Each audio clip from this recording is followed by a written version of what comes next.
So, what I also want to know from this organization is the graves that they did find. Now, certainly this is an area, as you can see, it's kind of desert scrub area.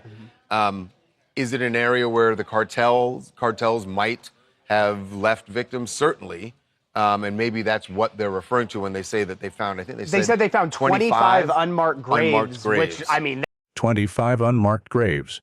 That's what a volunteer search team found in the scrub desert outside Nogales, Mexico, after Nancy Guthrie vanished without a trace, and the FBI still won't say a single word about it.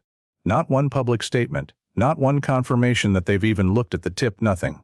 Last time we covered this case, I told you the biggest unanswered question was whether Nancy had been taken across the border. Her home in Tucson sits barely an hour from Mexico. The working theory was always there, but I couldn't give you proof. I couldn't tell you where she was. That gap bothered me then, and it bothers me now, because a volunteer organization just walked into the desert acting on an anonymous tip and found something law enforcement hasn't even acknowledged. That gap is where this video lives, and I need to show you exactly what's in it. Because once you see the full picture, you'll understand why the silence from official channels is the loudest part of this story. Let's start with the one thing nobody is talking about. The organization is called Buscando Corazones Nogales.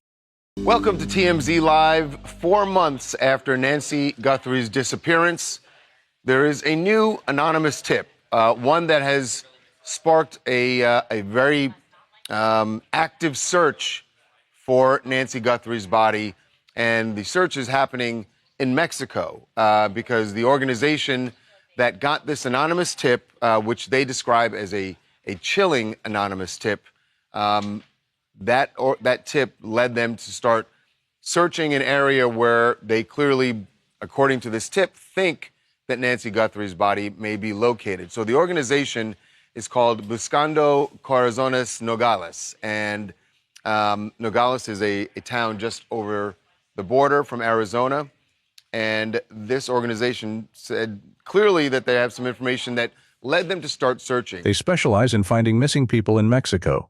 Volunteers, no federal funding, no task force badge, just people who decided that waiting for answers was not an option. They received what they describe as a chilling anonymous tip about Nancy Guthrie's possible location. They acted on it, and within the search area, they found 25 unmarked graves. Not one, not two, 25. In a remote patch of desert scrub where the cartels are known to leave their victims. Now, let me be absolutely clear. The group has not said they found Nancy's remains. They haven't claimed any of those graves are connected to her. They are still searching. Led them to start searching.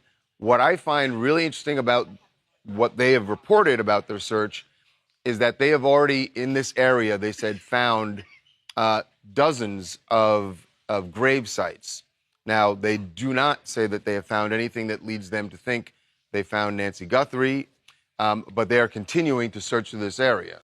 But the fact that a volunteer crew, operating with limited resources and no official support, uncovered a mass grave site in the exact region where Nancy was theorized to have been taken, and the FBI is not publicly involved, is a failure of investigative responsibility that every single person watching this video should find unacceptable. Here's the sequence nobody is laying out for you.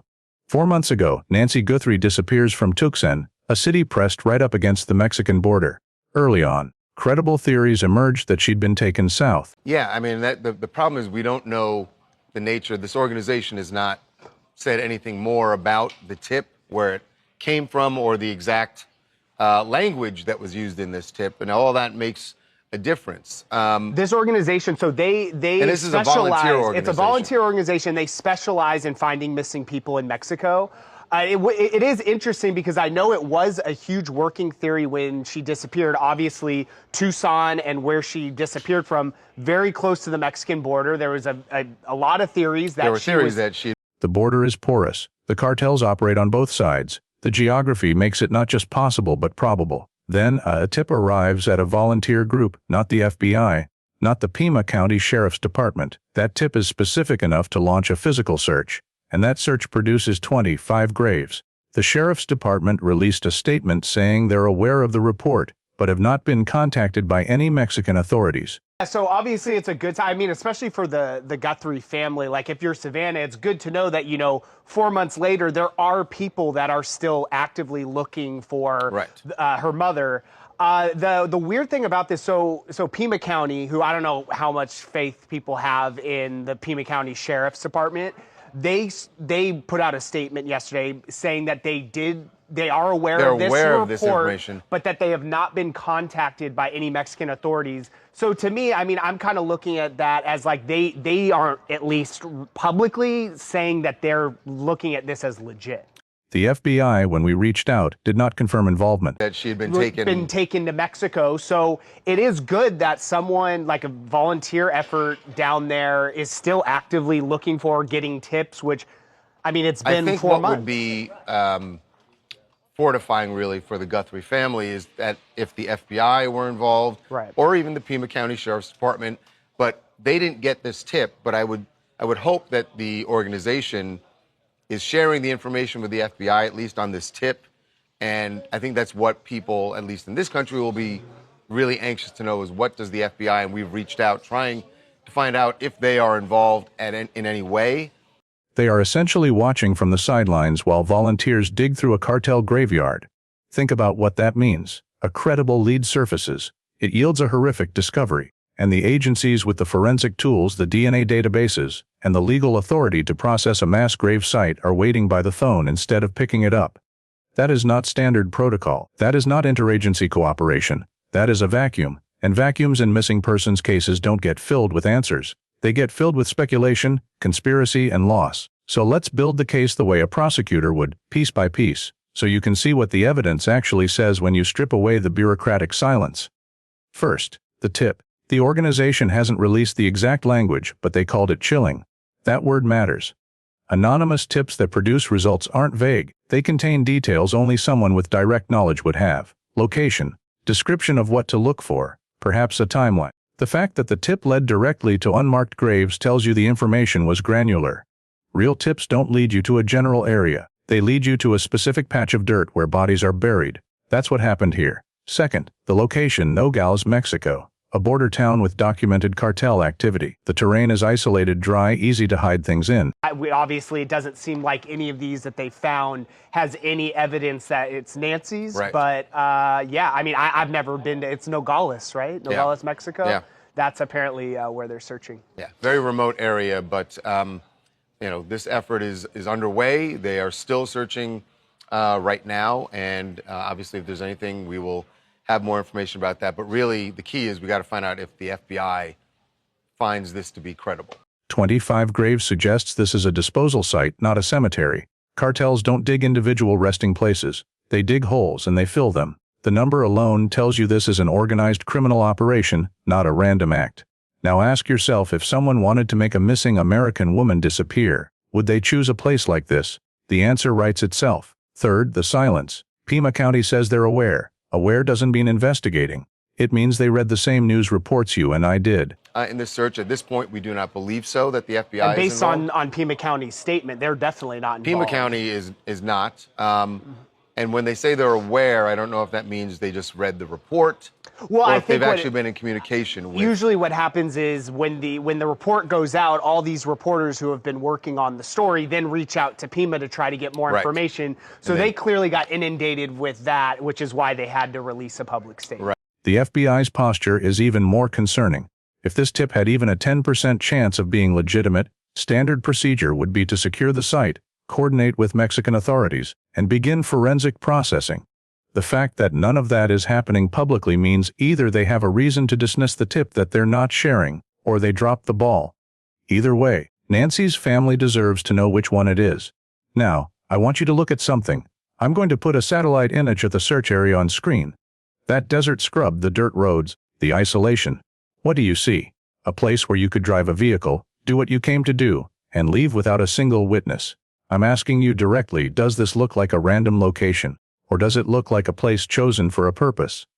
Comment below with what you notice, because some of you have spent years studying these landscapes, and your eyes catch things mine might miss. Hi, I'm Lexi from New York, and I agree. I think once we hear that the FBI is involved, it does make it credible, but also those people seem like they know what they've been doing. So if they have a tip, I think it's a good thing. The FBI's posture is even more concerning. If this tip had even a 10% chance of being legitimate, Standard procedure would be to secure the site, coordinate with Mexican authorities, and begin forensic processing. The fact that none of that is happening publicly means either they have a reason to dismiss the tip that they're not sharing, or they dropped the ball. Either way, Nancy's family deserves to know which one it is. Now, I want you to look at something. I'm going to put a satellite image of the search area on screen. That desert scrub, the dirt roads, the isolation. What do you see? A place where you could drive a vehicle, do what you came to do, and leave without a single witness. I'm asking you directly, does this look like a random location, or does it look like a place chosen for a purpose? Comment below with what you notice, because some of you have spent years studying these landscapes, and your eyes catch things mine might miss. It's good they got the tip. The problem is, and I say this from a place of, early on in this investigation, there were a lot of tips and information that were coming in to our office. It doesn't necessarily mean that it's legit. And without seeing what they got, it's hard to tell. But you're right. It is good that they are actually acting on it.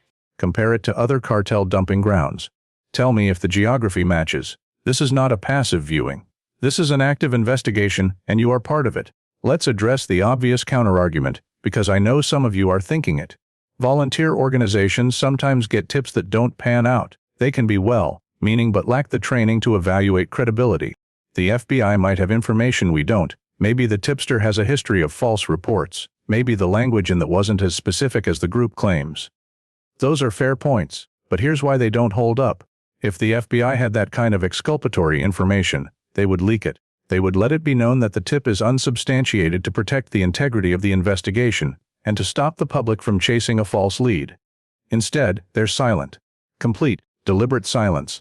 And when law enforcement goes silent in a high-profile missing persons case, it's rarely because they have everything under control. It's because they have nothing they want to explain. Moreover, the discovery of 25 graves is not a false lead. Those graves exist. Those bodies exist. Someone put them there. Even if Nancy Guthrie is not among them, that site is a crime scene with evidence that could close cold cases, identify missing persons, and dismantle a cartel network. Ignoring it is not just a strategic failure, it's a moral one.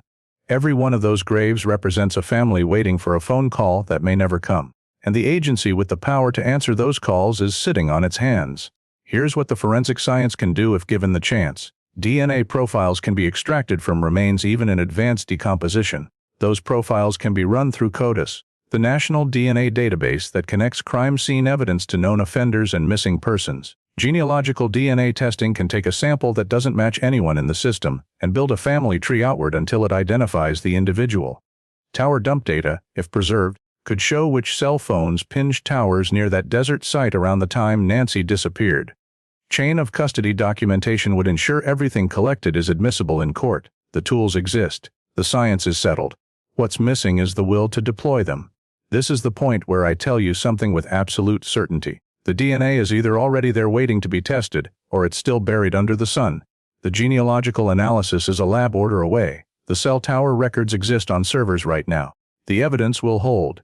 The question is whether the people entrusted with that evidence will do their jobs before another 4 months pass, before the desert reclaims what's left, before a mother, a wife, a journalist, a human being named Nancy Guthrie becomes just another name on a list of the never found. I don't know when the answer comes. Nobody does. But I know this. Evidence of this quality, in this volume, in a location this specific, eventually forces a response. It might be next week, it might be next month. When it happens, we will be here, and we will report it first, completely, and without flinching. Until then, you are not just a viewer of this channel. You are a member of this investigation. Share what you see. Compare what you know. Push the agencies whose job it is to bring Nancy home. Because the graveyard in Nogales is real. The silence from Washington is real. And somewhere in the gap between those two truths is the answer we're all waiting for.